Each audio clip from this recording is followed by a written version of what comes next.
So Charlotte, welcome to Wealth Talk. Thank you so much for having me. Good. Now, Charlotte, give our listeners just a very quick background as to what your business is, please. Yeah, so I'm Charlotte. I'm the CEO and founder of the technology business with a big difference called Inkpact. So Inkpact's main aim is to help growing business have a real human connection with their customers. And we do that through sending genuinely handwritten letters, note cards, and sustainable gifts. So they're all sent through the post, good old-fashioned Royal Mail, but they're all written by real people across the country. So we have over 400 people as part of our scribe tribe, but it's all done through a platform, but then them actually writing every single message on behalf of some of the biggest businesses in the UK. Fantastic. Now, this is not your first attempt at business, is it? No, I've had a couple of other things before, and I'm sure it's not going to be my last either. No. And, what has your background been? And I know you started at a relatively young age and you've won awards as well. Give us a little bit of the kind of story of how things have evolved and how that entrepreneurial journey has been for you so far. Yeah, so I feel it's always just been in me from a very young age, and that my dad gave me my first personal development book at the age of 14, and I fell in love with just learning and growing, and a business is a huge part of that. So my first kind of big business, it was actually a social business that I ended up running when I was 19. We built toilets in Kenya out of recycled materials. We set up quite a big global franchise where we built toilets and helped entrepreneurs collect human waste and sell it as fertilizer, helped military in the UK start businesses, sold solar lamps, all kinds of great stuff.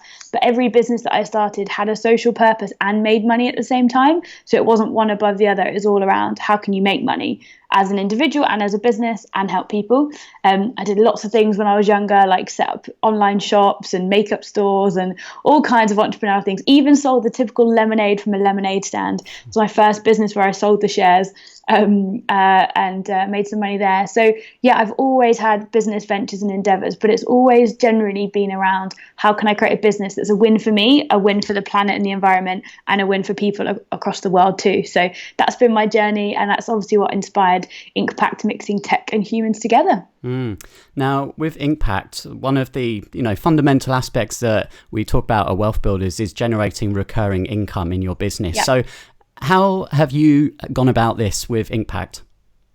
Yeah, great question. So Inkpact started really organically and just came off the back of, it was a franchise that were really struggling to contact busy CEOs, and they said they wanted to send handwritten notes. We started writing, so myself and my cousin was the first ever writer, and then we got hundreds around the country. But it started and it wasn't very recurring. It was people doing campaign after campaign, and it meant that we were getting money very sporadically. And we started working for bigger businesses, which meant the check sizes went up and up effectively, but it was still very sporadic.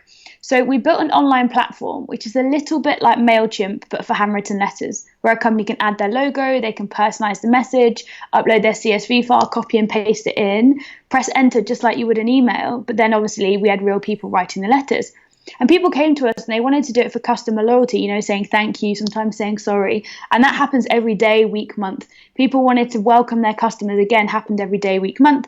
So we developed an online subscription model where companies could pay for a number of credits every month, and then they could spend those credits over our note cards and gifts. So we found a way, after it was now 4 years of tech development, we've built the only online platform in the world where you can order genuine handwritten letters and notes. And businesses do it now every day, every week, every month, and buy a number of credits. So it's been a long time coming, and it was only in July this year that our self-serve platform model was really, could stand on its own 2 feet. And now we don't touch the note cards. It's all done by our supply chain, by our handwriters. So it took us 4 years and over £1 million worth of tech development, but it really was the best shift in our business model, because now we make money every single month from our clients and they keep coming back. I think we signed a 3-year contract with somebody this year as well. So that's the kind of money where we're impacting people's lives. That we have a lot of single mothers, a lot of artists that are making money from home writing, and effectively we don't touch anything from our side anymore. They're making money, our clients are getting great results, so it's a win-win for everyone. That sounds fantastic. Now, with your 10 plus years of experience in business, have you seen any advantages or disadvantages of being a woman in the business world at all, Charlotte? Great question. Great question. Not the first time I've had this one. And I think quite strongly about this. So, being a woman and also being a very young woman, I started the business when I was 21, 22. There are lots of stereotypes around that. You can't help that. I mean, everyone thinks I was the secretary for a very long time or the receptionist. So, I've definitely had that. Oh, when's the CEO coming? And you're like, yeah, that's me. But after you kind of get over that, actually, being a young woman in business has been a big advantage for me. I stand out in a room, especially in the tech space. I've stood on a lot of stages around the world and I look different from a lot of the other people there. And that's never a bad thing. When you're in a room and you're at a conference and you look different to everyone else, you're generally remembered. So I think it's really important for, women to be seen in business, because I genuinely believe when you're younger and you're thinking, what career can I have? What do I want to be? If you can't see a woman in business, then you'll never think you could be one. Or if you can't see a woman in tech, you don't think it's possible. So for me, it's all around how many stages can I get on and show young women this is an option? How can I show women that want a career change that this is an option? So I think it's really important to stand strong as a woman and show others that you can do it. But also at the same time, I'm just a human person in business too. So being a woman doesn't necessarily mean it's any harder or less hard than running a business as it is for anyone else, because we still have the same challenges. We're still chasing revenue. We're still trying to grab business. We're still raising investment. And the highs and lows of business are hard, regardless of whether you're a woman or a man. So I think the biggest thing for me has been learning how I use that to my strengths, I'm a very heart on the sleeve. I did a talk at a big conference recently called What's Love Got to Do with It? And I talk a lot about love and business. And that's just me. I don't know if women are more likely to talk about that or not, but that's Charlotte Pearce. That's who I talk, how I talk, what I talk about. And so sometimes women are seen as fluffier or more vulnerable or, weaker than men. And I don't think that is at all true, but you just need to know yourself and go, actually, I am quite a vulnerable person. I like sharing stories. I like sharing the hard times, and actually using that as a huge strength, and it actually makes me an empathetic leader that I'm like that. So I think whether you're a woman or a man in business, it's really just checking in with yourself, knowing who you are as a leader, who you are as a business owner, and making sure that you're running your business to your strengths. So yeah, I don't think it really matters woman or man, but as a woman, we do need to stand up and show other women that it is possible. And as a final word, Charlotte, why do you think the business asset class is one of the best asset classes for building wealth? I think just the creativeness to it. You can create a business that gives you personal wealth, that gives others around you wealth, that benefits other business and other people.